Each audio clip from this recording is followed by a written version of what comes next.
ଆପଣ ଆଉ ଏକ ପ୍ରସଙ୍ଗ ଉଠାଉଛନ୍ତି କି ମାଙ୍ଗଳିକ କାର୍ଯ୍ୟରେ ଯୋଉଠି ଭଲ କାମ ହେଉଛି ସେଇଠି ବିଧବା ମା ମାନେ ମଧ୍ୟ ସାମିଲ ହେବା ଦରକାର କିନ୍ତୁ ଅନେକ ବିବାହରେ ଆମେ ଏମିତି ଦେଖିଛୁ ଯଦି ଝିଅର ମା ବି ବିଧବା ହେଇଥିବ ଆଉ ପୁଅର ମା ବି ଯଦି ବିଧବା ହେଇଥିବ ସାହି ପଡ଼ିଶା ଲୋକମାନେ ପାରିବାରିକ ଲୋକମାନେ ତାଙ୍କୁ ଦୂରେଇ ଦେଉଛନ୍ତି। ତାହା ସମ୍ପୂର୍ଣ୍ଣ ଅନ୍ଧବିଶ୍ୱାସ। ଆଚ୍ଛା ଆଉ କିଛି ଅନ୍ଧବିଶ୍ୱାସୀ ମଣିଷମାନଙ୍କର ଇଏ ଗୋଟେ ଅଯଥା ତାଗିଦ ନିର୍ଦ୍ଦେଶ। ମା ସବୁବେଳେ ମା। ତମେ ଯେତେବେଳେ ବଞ୍ଚିଛ ମୁଁ ବର୍ତ୍ତମାନ ବଞ୍ଚିଛି ମୁଁ ବଞ୍ଚିଛି ମାନେ ମୋ ବାପ ମାଙ୍କର ଶରୀର ବଞ୍ଚିଛି। ତେଣୁ ମୋ ମା ମରିଗଲା କେମିତି ମୋ ବାପା ମରିଗଲା କେମିତି? ଆଶ୍ରମରେ ଲକ୍ଷ୍ମୀ ପୂଜା ହୁଏ ଆଶ୍ରମରେ କଳସ ବୁଡ଼େ ସମସ୍ତେ ବି ବୁଡ଼ାନ୍ତି କିନ୍ତୁ ତା ଭିତରେ ପତିହରା ମା ମାନେ ବୁଡ଼େଇବେ। ଯେଉଁଠି ଆମର ଅନୁଷ୍ଠାନ ହେବ ଏଇ ରବୀନ୍ଦ୍ର ମଣ୍ଡପ କାର୍ଯ୍ୟକ୍ରମରେ ପତିହରା ମା ମାନେ ଉଦ୍ଘାଟନ କଲେ। ଆଉ ଏଇଠି ମଧ୍ୟ ଗୋଟିଏ କଥା ମୁଁ କହିଦେଉଛି ପତିହରା ମା ମାନଙ୍କର ସଂଖ୍ୟା କାହିଁକି ଅଧିକ ହେଇଯାଉଛି ସେ ବିଷୟରେ କାହା ମୁଣ୍ଡରେ ଏପର୍ଯ୍ୟନ୍ତ ପଶିନେଇ ବୋଧେ। ସ୍ୱାମୀର ବୟସ ଠାରୁ ସ୍ତ୍ରୀର ବୟସ ଯଦି 10 ବର୍ଷ କମିଯାଏ କି 15 ବର୍ଷ କମିଯାଏ ସେ ଝିଅଟି ତ ନିଶ୍ଚୟ ଆଗ ବିଧବା ହେବ। ତେଣୁ ଏ ପ୍ରଥାକୁ ମଧ୍ୟ ଆଇନ କରାଯାଉ। ବର୍ଷେ 6 ମାସ କଥା ଅଲଗା ସମବୟସ୍କ ହେଲେ ବି ବାହା ହେଇପାରିବ। ଅନେକ ସେ ବିବାହ କଥା ଆସୁଛି ସେଠି ଆଉ ଏକ କଥା ଆସେ କି ଜାତକ ମେଳ କରାଯାଏ ରାଜ ଜଟକ ହୁଏ ଏ ରାଜ ଜଟକ ପୁଣି କିଛି ଦିନ ପରେ ପୁଣି ବିଚ୍ଛେଦ ହେଇଯାଏ। ତ ଆପଣ ଜାତକ ବିଚାର ବା ଜାତକ ମେଳକୁ ମୁଁ ଜାତକ ବିଚାର କରିପାରେ ଆଜ୍ଞା କିନ୍ତୁ ମୋ ଜାତକ ବିଚାର ସ୍ୱତନ୍ତ୍ର। ମୁଁ କୌଣସି ଜ୍ୟୋତିଷ ଜାତକ କାହାକୁ ନିନ୍ଦା କରିବିନି। ମୋ କହିବା କଥା ଯଦି ଭଲ ପୁଅଟିଏ ପାଇଲ ଭଲ ଝିଅଟିଏ ପାଇଲ ଆଗେ ବାହାଘର କରିଦିଅ ଜଗନ୍ନାଥଙ୍କ ନାଁରେ। ବାବା ବଳିଆ ବିଭିନ୍ନ ଜାଗାକୁ ଯାଉଛନ୍ତି ବିଭିନ୍ନ ଲୋକଙ୍କୁ ଭେଟୁଛନ୍ତି ଭିନ୍ନ ଭିନ୍ନ ସମସ୍ୟା ଆଉ କି ଟୋଲ୍ ଫ୍ରି ନମ୍ବର ବାବା ବଳିଆ ହେଇଛନ୍ତି କି ମୋ ପାଖକୁ ଲୋକ ଆସୁଛନ୍ତି ବିଭିନ୍ନ ସମସ୍ୟା ନେଇକି ଆସୁଛନ୍ତି ବାବା ମୋର ସମସ୍ୟା ସମାଧାନ କରିଦିଅ କିନ୍ତୁ ପ୍ରକୃତିରେ ଲୋକମାନେ ସମସ୍ୟା ଘେରରେ ଅଛନ୍ତି ଆଉ ଗୋଟେ ଗୁରୁଙ୍କ ପାଖକୁ ଆସୁଛି କି ସମାଧାନ ଖୋଜୁଛନ୍ତି। ମୋ ପାଖରେ ସମସ୍ୟାର ସମାଧାନ ପାଇଁ ମନ୍ତ୍ରଯନ୍ତ୍ର ତନ୍ତ୍ରକୁ ମୁଁ ଯେତିକି ଗ୍ରହଣ କରେ ନା ଦେବାର୍ଚ୍ଚନ କର ତମ ପାଇଁ ମୁଁ ପ୍ରାର୍ଥନା କରିବି। ଯେମିତି ଓକିଲାତି କରନ୍ତି ଜଜଙ୍କ ପାଖରେ ମୁଁ ସେମିତି ତମ ପାଇଁ ଓକିଲାତି କରିବି ସେ ବିଧାତା ପୁରୁଷଙ୍କ ପାଖରେ। ଆପଣ ମାଧ୍ୟମ ମୁଁ ତ ମାଧ୍ୟମ ହେଇ ଜନ୍ମ ହେଇଛି ଆଉ ନହେଲେ ତ ବାହାସାହା ହେଇକି ଘରେ ଥାଆନ୍ତି ଏଠି କାହିଁ ବାହା ହେଲେନି ଆପଣ? ଏଇ ବାହା ହେଲିନି ମୋ ମନ ତା ଭିତରେ ପଶିଲାନି ମୁଁ ଲୋକଙ୍କ କାମ କରିବି ଏଇଟା ମୂଳରୁ ରହିଲା। ଯେତେବେଳେ ବାବା ବଳିଆଙ୍କୁ ପଦ୍ମଶ୍ରୀ ସମ୍ମାନରେ ସମ୍ମାନିତ କରାଗଲା ଅନେକ ଲୋକ ଯେଉଁମାନେ ଜାଣିଥିଲେ ଖୁସି ହେଲେ ଯେଉଁମାନେ ଜାଣିନଥିଲେ ଜାଣିବା ପାଇଁ ଆଗ୍ରହ କଲେ କିନ୍ତୁ ବ୍ୟକ୍ତିଗତ ଭାବରେ ବାବା ବଳିଆ କ'ଣ ଅନୁଭବ କଲେ କି ଯେତେବେଳେ ପଦ୍ମଶ୍ରୀ ସମ୍ମାନରେ ତାଙ୍କୁ ସମ୍ମାନିତ କରାଗଲା? ଏଇ ଦେଖନ୍ତୁ ଆମେ ଗୋଟେ ପରିବେଶ କାର୍ଯ୍ୟ କରିଛୁ ସମଗ୍ର ଭାରତ ବର୍ଷ ବୁଲିକିରି ପରିବେଶ ଗଛ ଲଗାଅ ଜଙ୍ଗଲ ସୁରକ୍ଷା କର ଏ କଥା କହିଛୁ।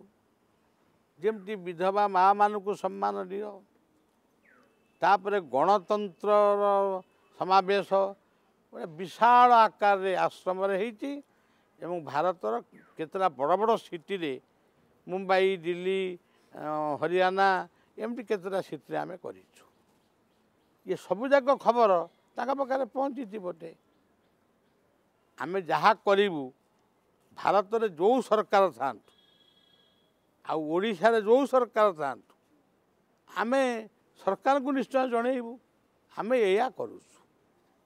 ଓଡ଼ିଶା ସରକାର ମୋତେ ପ୍ରକୃତି ବନ୍ଧୁ ଦେଲେ ତେଣୁ ମୁଁ ସେଥିରେ ଖୁସି ହେଇପାରିଲିନି କାରଣ ପ୍ରକୃତି ବନ୍ଧୁ ମୋତେ ଦେଲେ ପ୍ରକୃତି ତ ସମସ୍ତଙ୍କର ବନ୍ଧୁ ମୁଁ ପୁଣି ପ୍ରକୃତିର କେମିତି ବନ୍ଧୁ ହେଲି? ମୋରି ଆଗରେ ତ ଗଛ କଟା ହେଉଛି ମୁଁ ତାକୁ କିଛି କହିପାରୁନି କହିଲେ ବି ହଣା ଖାଇବି।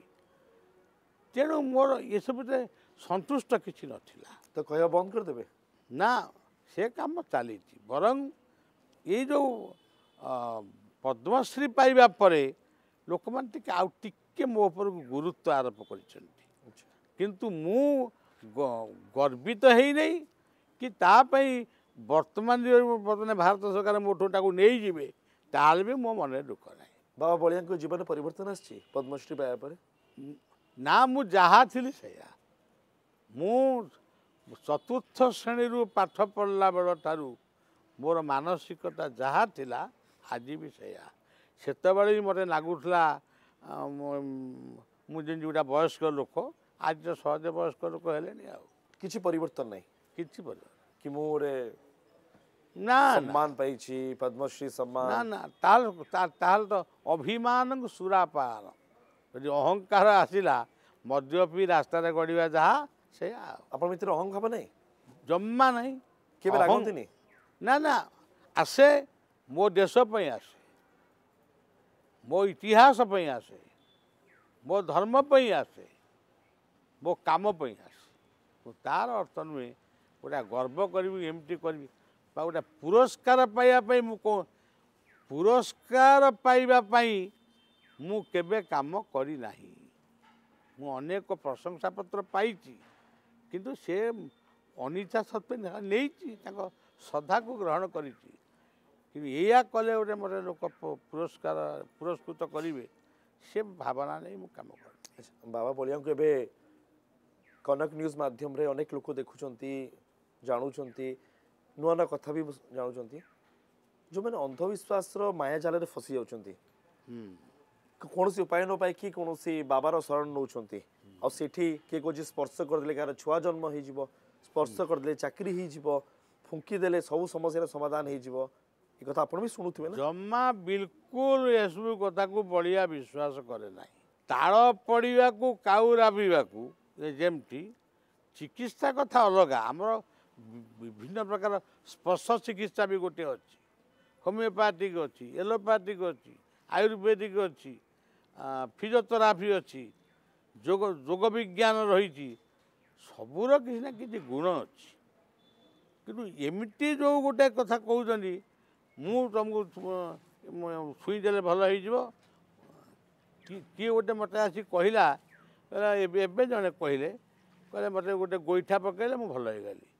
ଭଲ ହେଇଗଲୁ ତୁ?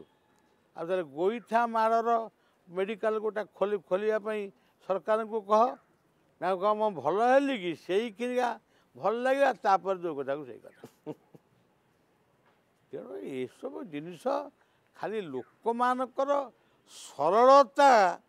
ସରଳତା ପାଇଁ ସେମାନେ ତାଙ୍କୁ ସ୍ୱୀକାର କରୁଛନ୍ତି। ତ ସେ ଜାଗାକୁ ଯିବାର ଉଚିତ ନାହିଁ, ଜମା ବିଲକୁଲ ନାହିଁ।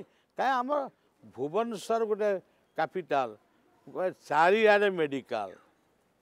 ତୁମେ ଯଦି ଜଣେ ବାବାଙ୍କୁ ଭଲ ପାଉଛ କି ଗୋଟେ ଠାକୁରଙ୍କୁ ଭଲ ପାଉଛ, ତାଙ୍କୁ ଭକ୍ତି କର, ତାଙ୍କ ନାମ ନିଅ, କିନ୍ତୁ ଡାକ୍ତରଖାନାରେ ପହଞ୍ଚିକିରି ତମ ରୋଗ ବିଷୟ ଜଣା ଏବଂ ଉପଯୁକ୍ତ ଚିକିତ୍ସା